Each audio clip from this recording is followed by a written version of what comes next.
Lance Stroll's recent mishap during the Chinese Grand Prix has put him back in the spotlight, but not for the right reasons.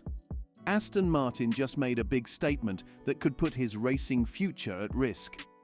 What's going on with Stroll's career?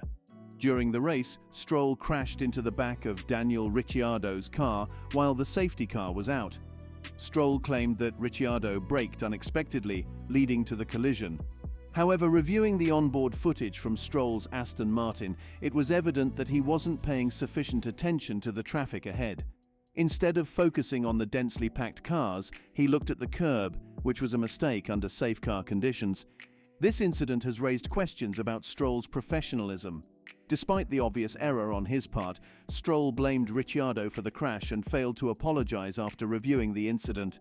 He explained his view by saying, "Someone braked at the front of the pack, I don't know who, then everyone stops. The car in front of me just stopped from like 60 to 0.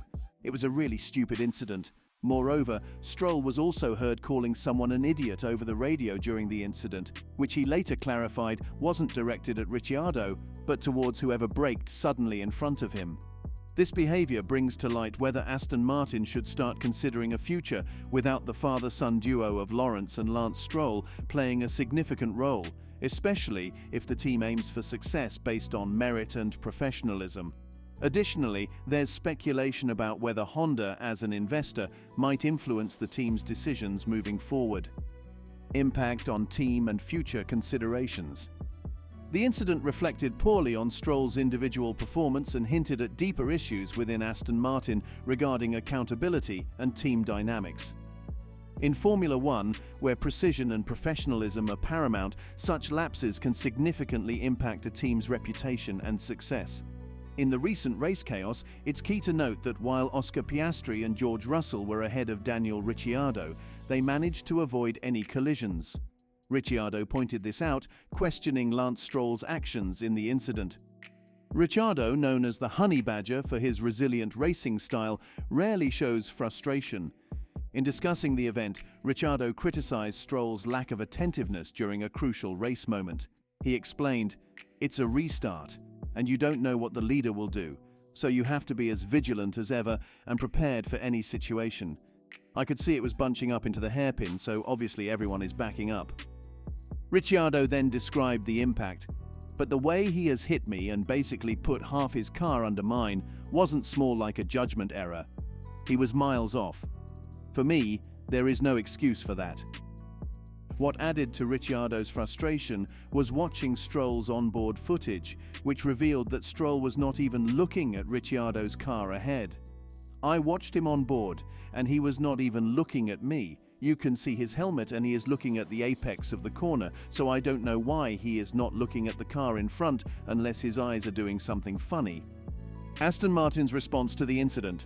The situation surrounding Lance Stroll's recent incident during the race was further intensified by Aston Martin's reaction.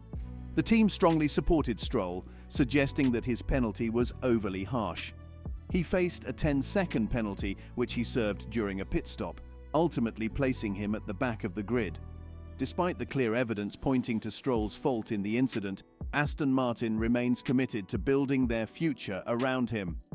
This commitment comes at a crucial time, as a new partnership with Honda is on the horizon. Stroll has contributed only 9 of the 40 points Aston Martin has amassed in 2024, a stark contrast to his teammate Fernando Alonso, who has significantly outperformed him. Aston Martin was expected to emerge as a stronger team, especially given Mercedes' underperformance as their fellow customer team. However, relying solely on Alonso's exceptional performances is not sustainable. Even with Lewis Hamilton struggling for pace and just getting out of Q1 and finishing in P9, it is sufficient to keep Aston Martin trailing, unless Alonso miraculously begins to secure podiums independently.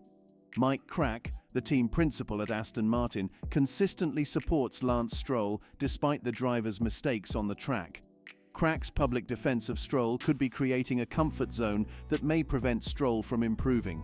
While this support might boost Stroll's confidence, it could also lead to complacency, hindering his development and the team's competitiveness. This approach raises concerns about the long-term effects on Stroll's growth and Aston Martin's Formula One ambitions, and when talking about this he mentioned it was a very quick verdict on Stroll's penalty without really understanding the situation. I thought it was a very fast and very harsh decision. I think it was a chain reaction at the end of the day. You saw Alonso locking up and another car behind, and I think everybody was a little bit caught out there. Crack believes that the situation deserves a more detailed examination. Despite attempts to discuss it further, the decision was quickly made that Stroll was to blame, resulting in a 10-second penalty on top of the damage to his front wing. Following the collision where Stroll hit Ricciardo, it's important to note the additional repercussions. The front of Ricciardo's car ended up in the back of his fellow Australian, Oscar Piastri's car, causing significant damage. This damage severely affected Piastri's performance, making it difficult for him to compete and maintain his position ahead of Lewis Hamilton.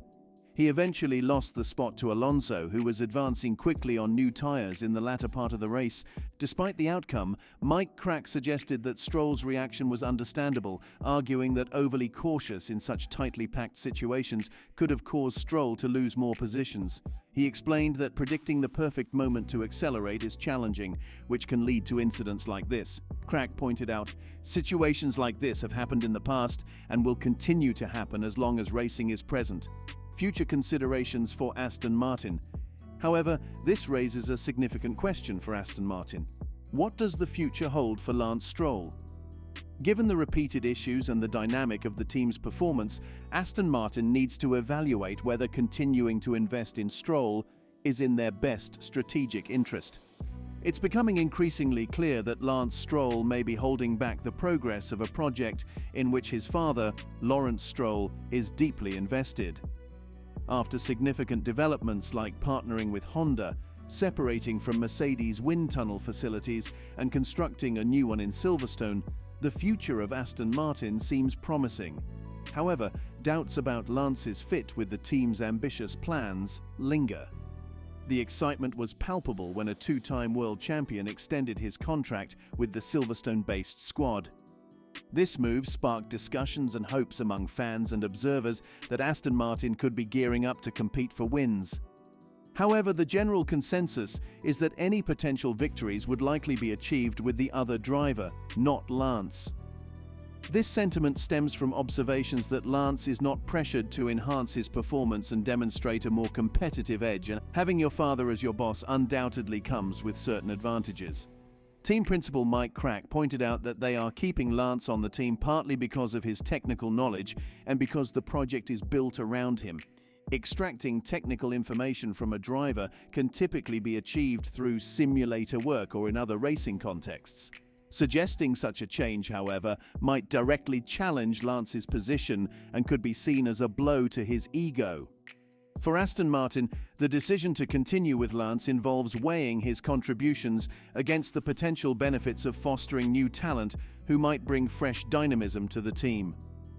While Lance's understanding of the car and the team's strategy is valuable, it's essential to consider whether this is sufficient to justify his continued role as a driver, especially when the team is poised to make significant strides in Formula One. This situation places Aston Martin at a crossroads. It must balance familial ties with the professional demands of a highly competitive sport. Right now, Aston Martin is stuck in a tricky situation. The team owner, Lawrence Stroll, is not ready to replace his son Lance, who doesn't seem motivated to improve his performance. Lance feels secure in his position as long as his father owns the team. However, the team's partner, Honda, has higher ambitions. Koji Watanabe from Honda has made it clear that they do not want to just compete in the midfield. They aim to continue a winning streak like they have with Red Bull. Honda has been in detailed discussions with Fernando Alonso about the team's future and driver lineup, reflecting their commitment to excellence. After resolving past performance issues from 2017, Honda will likely prioritize one of their academy drivers, with Yuki Koda being a top contender. Given these dynamics, Lawrence Stroll might soon be in difficult conversations with his son. The team's inability to improve could drive away not only Honda, but also other potential investors interested in the project that Fernando Alonso is passionate about. If Lance's performance doesn't improve, it could have serious repercussions for his and the team's future. So, what do you think of Lance Stroll's career after Aston Martin's statement? Comment below your views and subscribe for more.